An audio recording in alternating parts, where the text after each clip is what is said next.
All right, guys, today is Friday, September 15th, 2023. So right now I'm going to go ahead and work on the frame. We had in the forecast a couple days ago, it was supposed to rain today, but I don't think it's going to. It's like very slightly cloudy. So I'm going to go ahead and I'm going to get started on this chassis. I'm going to go ahead and weld up the front of the mounts. And I'm going to start in on the body filler work, and then I'm going to nylon cut brush the whole top of the frame, and then I'm going to go ahead and put the rust defender on, and we'll see how long that takes. So it always sounds faster than it actually is, but that's what the plan is. And then when I get done with that, I'm going to go ahead and bust apart the engine here. I'm going to go through my gasket stash over here. I've got a whole bunch of gaskets. I'm gonna see, I think I've got some transmission gaskets in here, seals. I'll just dig in there and look. There's a bunch of stuff. All right, so I got them dudes welded. It is hot. Feel the heat off of it. So now I'm gonna move on to the body filler and get started on that.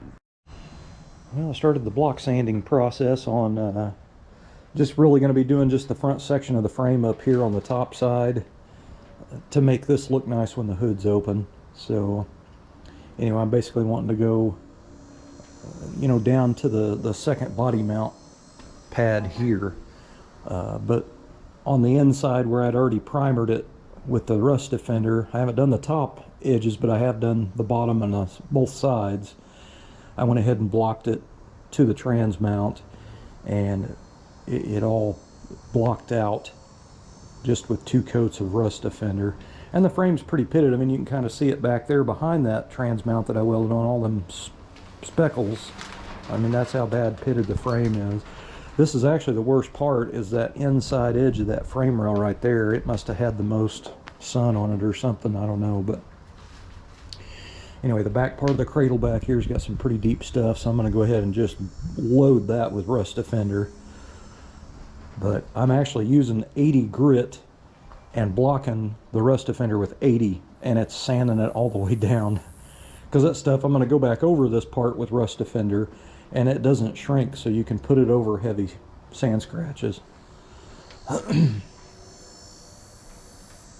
pretty impressed with that stuff, so I'm going to get back on it. Fingers are getting sore already, though. All right, guys, it is Monday, September 18th, 2023. So I didn't really have enough video footage Friday to put a video together, because I'm at that point where I'm doing, block sanding primer and doing putty work and that type of stuff. So there's no way to make a video out of all that. Nobody wants to sit there and watch you sand body filler and primer. So I did a few little quick clips. All right, I got the frame primered out here, so this thing should sand out really slick. So the front of the frame had some pretty bad pitting. It was a lot worse over here, so I did have to end up doing quite a bit of putty work on this side, and then I put some filler on in places there were dents and stuff. But I ground off a lot of welding slag, and mainly just the area up here that you see. But when the hood's open on the car, the frame should look fantastic. I'm really happy with it. So it looks like there is a 70% chance of rain for tomorrow. So I won't be doing anything tomorrow, it doesn't look like, but that'll give this time to cure out a little bit. But that is, that's one big thing checked off the list there. Man, that was a lot of work. Thanks for watching. All right, so today is Wednesday, September 20th, 2023. So it rained off and on yesterday, and we've had a little bit of rain here and there. But today I've been out here working on this control arms and stuff. I'm getting ready to put new ball joints and A-arms and all that, bushings and all that stuff in these factory control arms. So these are the ones off of Steve's car. These are the original upper ball joints. These have never been replaced. And these control arms in particular, it's pretty common for them to have pitting in them. So these have pitting all in them. I'll get them out here in the sun so you can see them. if you look, you'll see pitting in that metal really, really bad. And I've got a really nice set here. This one has a little bit, but this one here is really, really clean. But anyway, so I'm going to go ahead and use these two because they're not as pitted. And they're here, you know what I mean? So that way I don't have to remove ball joints. I'd have to, you know, grind those out and beat them out of there and stuff. So this way these are already removed. These have been blasted and it looks like primered, so these are probably going to blast pretty easy. So anyway, what I'm doing right now is I've got these lubed up with some penetrating lubricant, and they've soaked for a little bit. And what I'm doing now is I'm using an air hammer, and I'm getting up in behind that and driving these out. If you've never done this before, these are a pain in the rear. You've got to drive these old bushings out, and then of course you got to put your new ones in. But anyway, so I've kind of got it going here. It's out of there pretty good right now, because right there it's seated, and right here I've got it out. You can kind of see how much is out of it. But I thought I better get the camera on here to show what I'm doing. But that is where I'm at here.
Train.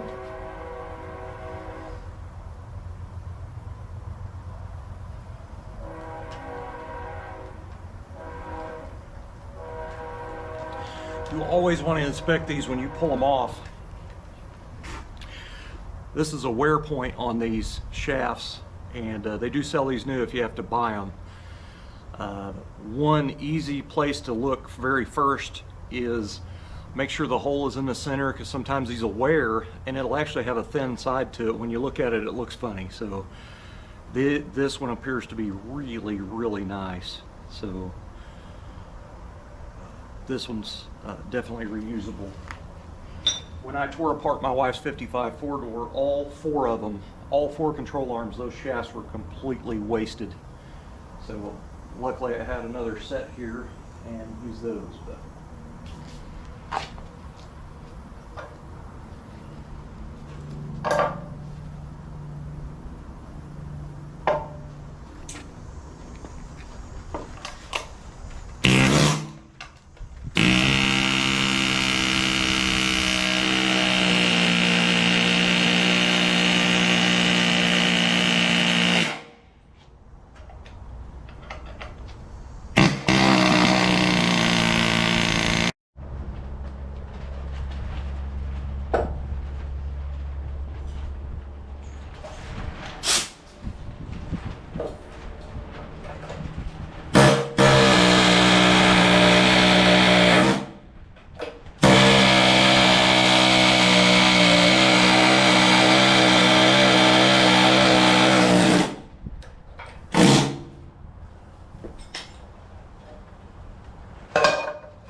These shafts are fantastic.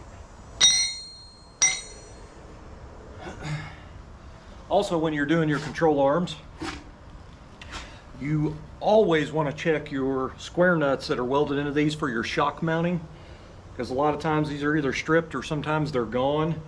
So these are on here and the threads appear to be okay, which I'll run a thread cleaner tap through them. But that one's good. But when I took this car apart, they had a nut on here, so I'm going to replace this with a 5/16 by 18 square nut. That's what these take, 5/16 by 18. So if you have one that is it's stripped out, you can take your air hammer and get it right underneath the edge of that and hit it, and they usually knocks them right out of there. So anyway, I will be having to weld on a new square nut here, and I think I have some square nuts here. So anyway, these are in good shape. They're not all beat up and bent up, so I'm gonna take care of that. Yeah, these are in great shape, man. I don't really notice a lot of pitting on these. I'm sure there will be after I blast it, but control arms are usually pretty pitty looking, but these appear to look pretty decent.